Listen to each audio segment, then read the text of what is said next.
Breaking news చూస్తున్నాం. AP deputy CM పదవికి నారా లోకేష్ అర్హుడని టీడీపీ ఎమ్మెల్యే సోమిరెడ్డి అన్నారు. డిప్యూటీ సీఎం చేయాలన్న ప్రతిపాదనను సమర్థిస్తున్నానని తెలిపారు. యువగళం పాదయాత్రతో నాయకత్వాన్ని నిరూపించుకున్నారని గుర్తు చేశారు. లోకేష్ నాయకత్వానికి ప్రజానికం జై కొట్టిందని, లోకేష్ పేరును పరిశీలించాలని కోరుతున్నట్టు చెప్పారు సోమిరెడ్డి చంద్రమోహన్ రెడ్డి.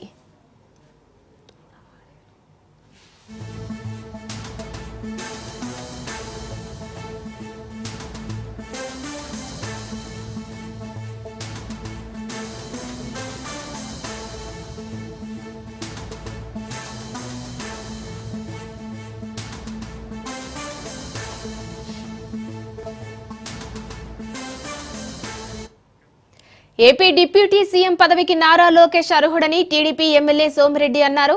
డిప్యూటీ సీఎం చేయాలన్న ప్రతిపాదనను సమర్థిస్తున్నానని తెలిపారు. యువగళం పాదయాత్రతో నాయకత్వాన్ని నిరూపించుకున్నారని గుర్తు చేశారు.